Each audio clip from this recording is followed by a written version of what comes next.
Hello friends, welcome back கேபே ஸ்டோ channel நண்பர்களே. இன்றைக்கி இந்த வீடியோவில் மிக அதிரடியான ஒரு ஜோதிட தாள்களோ ரொம்பவே ஒரு முக்கியமான ஆன்மீக பரிகாரத்தையும் தான் இந்த வீடியோவில் பார்க்க போகிறோம். ஸோ பார்க்குறதுக்கு முன்னாடி எதை பற்றி எதை பார்க்க போகிறோம் அப்படிங்கிறத அதிரடியாக இன்ட்ரோவில் ஷேர் பண்ணுறேன். எதை பற்றி இது பார்க்க போகிறோங்கிறத ஃபஸ்ட்டு இன்ட்ரோவில் தெரிஞ்சுக்குங்க. தற்போது பார்த்திங்கன்னு வச்சுக்கோங்களேன், 7வது மாதமான ஜூலை மாதமானது நடந்துகிட்ருக்கு. இந்த ஜூலை மாதத்தில் ஒன்றாவது ஒரு முக்கியமான நாள் ஜூலையுடைய 10ஆம் தேதி.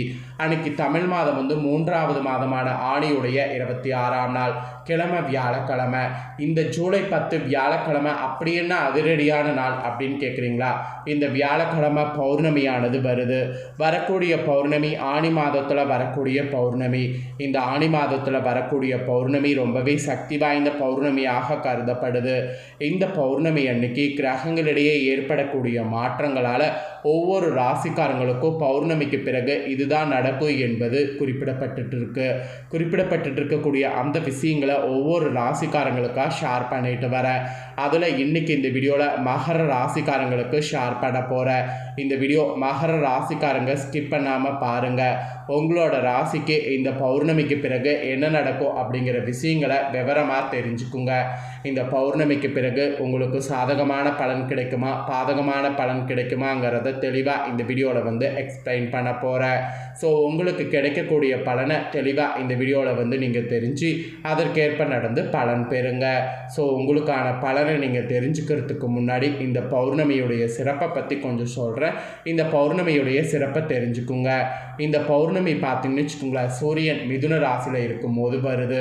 அதனால் இந்த பௌர்ணமி மிதுன பௌர்ணமி என்று அழைக்கப்படும். அதுவும் வியாழக்கிழமை அதுவுமா வர்றதுனால இது குரு பௌர்ணமி என்றும் அழைக்கப்படும். இந்த பௌர்ணமி சாதாரண பௌர்ணமி கிடையாது. பிரபஞ்சத்தில் அதிக சக்தி வாய்ந்த பௌர்ணமியாக சொல்லப்படுது. இந்த பௌர்ணமி அன்னைக்கு ஃபஸ்ட்டு ஆன்மீக ரீதியாக சில பரிகாரங்கள் செய்யணும் என்பது குறிப்பிடப்பட்டிருக்கு.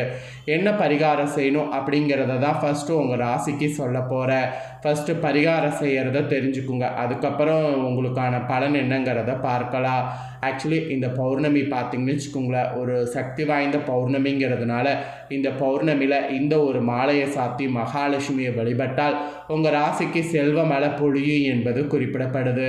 உங்கள் ராசிக்கு செல்வ மழை பொழிய என்ன மாலையை சாத்தணும் அப்படிங்கிறத தான் இந்த வீடியோவில் உங்களுக்கு சொல்ல போகிறேன். ஸோ என்ன மாலையை சாத்தணும் அப்படிங்கிறத ஃபஸ்ட்டு இந்த வீடியோவில் தெரிஞ்சுக்குங்க. அதுக்கப்புறம் உங்களோட ராசிக்கு பௌர்ணமியிலேருந்து என்ன பலன் கிடைக்குங்கிறத அதிரடியாக பார்க்கலாம். ஆக்சுவலி இந்த ஆணி மாத பௌர்ணமி மற்ற மாதங்களில் வரக்கூடிய பௌர்ணமி காட்டிலும் ரொம்பவே சிறப்பானது, விசேஷமானதாக கருதப்படுது. இந்த 2025 வருடத்தின் ஆணி மாத பௌர்ணமி வியாழக்கிழமை அதுமாக இருக்குது.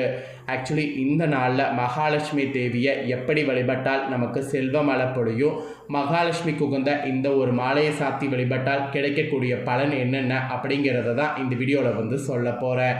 அதை தான் இந்த வீடியோவில் தெரிந்து கொள்ள போகிறீங்க. ஆடி மாத பௌர்ணமி மட்டும் கிடையாது, பொதுவாகவே எல்லா பௌர்ணமிகள்லையுமே நல்ல விஷயங்கள் செய்யலாம். ஆனால் சில விஷயங்கள் செய்யக்கூடாது. அதில் பௌர்ணமியில் செய்யக்கூடாத விஷயங்கள் சொல்கிற முகசவரை செய்வது, முடி வெட்டுறது, மொட்டை போடுவது, நகை வெட்டுவது, இந்த மாதிரியான விஷயங்கள் கட்டாயம் செய்யக்கூடாது. முடிந்த வரைக்கும் அசைவத்தை தவிர்த்து சைவ உணவுகளை மட்டும் இந்த பௌர்ணமியில் எடுத்துக்கொள்வது ரொம்ப ரொம்ப ரொம்ப நல்லது. அதே போல் பௌர்ணமி அன்னைக்கு பிரபஞ்சத்தில் சக்தி அதிகரித்து காணப்படும். அதனால் இந்த நாளில் நாம் வேண்டக்கூடிய வேண்டுதல்கள் அப்படியே பலிக்குங்கிற ஒரு ஐதீகம் இருக்குது. ஸோ அதனால தான் பெரும்பாலான பரிகாரங்கள் பௌர்ணமி நாட்களில் செய்யப்படுகிறது. இப்பேற்பட்ட இந்த சிறப்பான பௌர்ணமியில் ஒரு பக்கம் கிரிவலம் வருவது ரொம்பவே விசேஷமானது. காரணம், நிலவுடைய ஒளி நம் மீது படும்போது நம்ம மனதில் இருக்கக்கூடிய சஞ்சலங்கள் யாவும் தீரும். அதனால தான் இந்த நாளில் முக்கிய முடிவுகள் எடுக்கக்கூடாது என்று ஒரு பக்கம் கூறப்படும். அதே போல் பௌர்ணமியில் வீடு கட்டுவது, சுபகாரியம் செய்வது, வீடு புதுப்பிக்கிறது, இந்த மாதிரியான காரியங்கள் செய்யலாம். மேலும் இந்த நாட்களில் மௌன விரதம் மேற்கொள்வது ரொம்பவே நல்லது.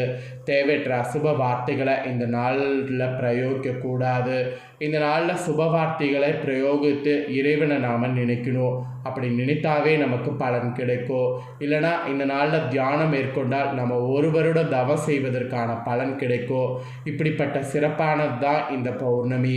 இந்த பௌர்ணமி நாளில் நீங்கள் காலையிலே எழுந்திரிச்சு வீடு முழுவதும் சுத்தம் செய்து பூஜை அறையை சுத்தம் செய்து நீங்களும் குளித்து சுத்தமாகிடணும்.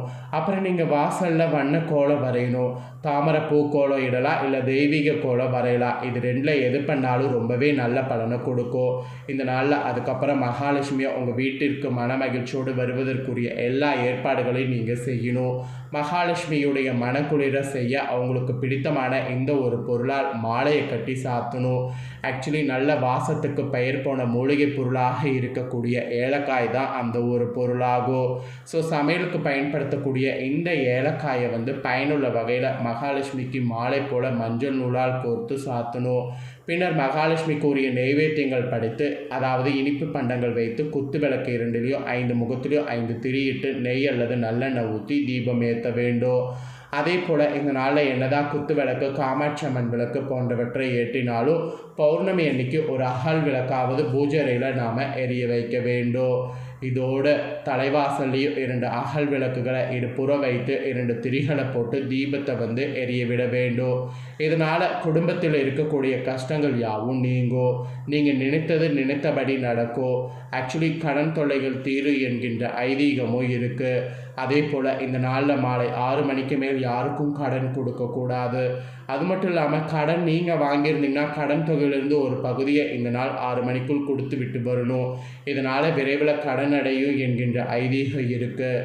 இது போல் எண்ணற்ற பலன்களை தரக்கூடிய ஆடி மாத பௌர்ணமியை தவற விட்டு விடக்கூடாது என்பதற்காக தான் பௌர்ணமி பற்றிய முழு தாள்களும் உங்களுக்கு இந்த வீடியோவில் ஷேர் பண்ணேன்.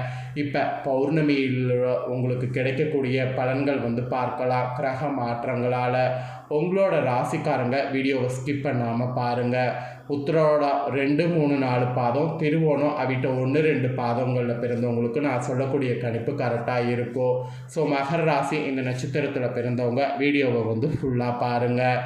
மகர ராசிக்காரங்களுக்கு இந்த மாத பௌர்ணமியிலிருந்து எதையும் யோசித்து செய்வது நன்மை தரும்.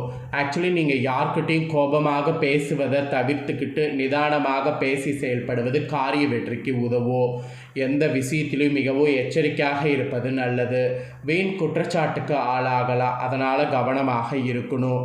என்னடா இப்படி பயமுறுத்துறனே அப்படின்ட்டு நினைக்க வேண்டாம். கிரகங்கள் உங்களுக்கு கொஞ்சம் சாதகமாக இல்லாததுனால கவனமாக இருக்கணும் என்பது குறிப்பிடப்பட்டிருக்கு. அப்புறம் நீங்கள் உத்தியோகத்தில் இருப்பவர்களாக இருந்தீங்கன்னா உங்களுக்கு நிறைய பயணங்கள் செல்ல வாய்ப்பு கிடைக்கும். அப்படி பயணங்கள் செல்லும் போது ரொம்ப ஜாக்கிரதையாக இருக்கணும். வாகனங்களில் பயணம் செய்தாலும் சரி, காரில் பயணம் செய்தாலும் சரி, கவனமாக இருக்கணும். வேலை செய்யக்கூடிய இடத்துல இருந்து வந்த மன வருத்தம் நீங்கும்.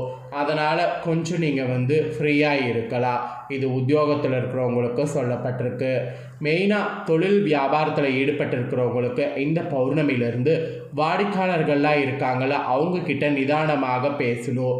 அவங்கக்கிட்ட நிறைய அனுசரித்து செல்லணும். அப்போ தான் நன்மையானது உங்களுக்கு ஏற்படும். அது மட்டும் இல்லாமல் எதிர்பார்த்த பணம் உங்களுக்கு சேரும். ஸோ எதிர்பார்த்த பணம் சேர நீங்கள் அனுசரித்து செல்வது நன்மை தரும். இதை தொடர்ந்து குடும்பத்தில் இந்த பௌர்ணமியிலிருந்து ஏதாவது ஒரு வகையில் திடீர் சச்சரவு தோன்றலாம். அதற்கு இடம் கொடுக்காம நீங்கள் நடந்து கொள்ளணும் என்பது உங்களுக்கு சொல்லப்பட்டிருக்கு. அப்போ தான் குடும்பத்தில் நன்மை கிடைக்கும். உடல் ஆரோக்கியத்திலேயும் ஒரு பக்கம் கவனமாக இருக்கணும். பொருட்களெல்லாம் கூட கவனமாக பார்த்து கொள்ளணும். இல்லைனா பொருட்கள் களவு போகிறதுக்கு வாய்ப்பு இருக்குது. குழந்தைகளிடம் இருந்து வந்த கருத்து வேற்றுமைகள்லாம் நீங்கும். ஸோ குழந்தைகளிடம் கருத்து வேற்றுமை நீங்கிறதுனால அது உங்களுக்கு ஒரு பெரிய ரிலீஃபாக இருக்கும். ஸோ குடும்பத்தில் இந்த பௌர்ணமிக்கு பிறகு இப்படி தான் இருக்கும். இதற்கேற்ப நடந்துக்குங்க. பெண்கள் மெயினாக மகர ராசிக்காரங்க இந்த பௌர்ணமியிலிருந்து கோபத்தை தவிர்த்து நிதானமாக பேசுவது காரிய வெற்றிக்கு உதவும். ஆக்சுவலி எதை பேசுகிறதா இருந்தாலும் எதை செய்கிறதா இருந்தாலும் யோசித்து பேசுங்க, யோசித்து செய்யுங்க. அப்படி நீங்கள் செய்யக்கூடிய வேலைகள் தான் சாதகமாக உங்களுக்கு முடியும். அப்புறம் கலைத்துறையில் இருக்கிறவங்களுக்கு இந்த பௌர்ணமியிலிருந்து பாராட்டுக்கள் வரும். வெளிநாடு பயணங்கள் செய்ய வாய்ப்பு வரும். அதை பயன்படுத்திக்கிட்டிங்கன்னா அந்த வாய்ப்பு மூலம் இனிதே வேறு வாய்ப்பு அமையும். எதிர்பார்த்த ஆதாயம் உங்களுக்கு கிடைக்கும். உறவு நிலை சிறக்க விட்டு கொடுத்தால் கண்டிப்பாக பார்த்தீங்கன்னு வச்சுக்கோங்களேன் கலைத்துறையில் சிறப்பாக ஜொலிக்க முடியும். கூட்டு தொழிலில் அதிக அக்கறை வந்து காட்டணும், இல்லைனா உங்களுக்கு நஷ்டம் ஏற்படும். அப்புறம் அரசியல் துறையில் இருக்கிறவங்களுக்கு இந்த பௌர்ணமியிலிருந்து நீண்ட நாளாக இருந்து வந்த பிரச்சனைகள் விலகும், திடீர் செலவுகள் ஏற்படும். சிக்கன நடவடிக்கைங்கிறது அவசியம். உழைப்புக்கு முக்கியத்துவம் கொடுத்து அயராது பாடுபடக்கூடிய உங்களுக்கு அதிக பயன் இந்த பௌர்ணமியிலிருந்து பெறுவீங்க. பயணத்தால் அனுகூலம் உங்களுக்கு உண்டு. ஸோ அரசியல் துறையில் இருக்கிறவங்களுக்கு இந்த மாதிரியான பலன் கிடைக்குங்க. அப்புறம் மாணவர்கள் நீங்கள் இந்த பௌர்ணமியிலேருந்து திட்டமிட்டு பாடங்கள் வந்து படிக்கணும். அப்போ தான் வெற்றிக்கு உங்களுக்கு உதவியாக இருக்கும். எதிலும் அவசரம் காட்டாமல் நிதானத்தை கடைபிடிக்கணும். அப்போ தான் உங்களுக்கு நல்லது. ஆக மொத்தம் உங்களோட ராசிக்காரங்களுக்கு இந்த மாதிரியெல்லாம் இருக்கணும் என்பது குறிப்பிடப்பட்டிருக்கு. குறிப்பிடப்பட்டதை தெளிவாக உங்களுக்கு ஷேர் பண்ணிட்டேன். ஷேர் பண்ணதை நீங்கள் தெரிஞ்சிருப்பீங்க. தெரிஞ்சிருக்கேற்ப நடந்து கவனமாக இருங்க. இந்த தாள்களை நீங்கள் பார்த்தது போல் உங்கள் ஃப்ரெண்ட்ஸ் ஃபேமிலி இருக்கவங்களும் பார்த்து பலனடையணும்னு நினச்சிங்கன்னா வீடியோ லைக் பண்ணி ஷேர் பண்ணுங்கள். உங்கள் ஃப்ரெண்ட்ஸ் ஃபேமிலி இருக்கவங்களும் உங்களை போல் மகர ராசிக்காரங்களாக இருந்தாங்கன்னா இந்த தாள்களை தெரிஞ்சு இதற்கேற்ப நடந்து பலனடையட்டும். நெக்ஸ்ட்டு நம்ம சேனலில் நிறைய வீடியோ போடப்படும். அதே எல்லாமே உடனுக்குடனே தெரிந்து கொள்ள மறக்காமல் நம்ம சேனலை சப்ஸ்கிரைப் பண்ணி கூட பெல் பண்ண ப்ரெஸ் பண்ணுங்கள். ஃபர்ஸ்ட் டைம் பார்க்குறவங்க அதை நீங்கள் பண்ணிட்டீங்கன்னா இனி நான் போகிற மற்ற அப்டேட்டான எல்லா வீடியோஸும் உடனுக்குடனே தெரிந்து கொள்ளலாம். ஸோ மறக்காமல் பண்ணுங்கள். வேறொரு வீடியோவில் சந்திக்கிறேன். தேங்க்யூ.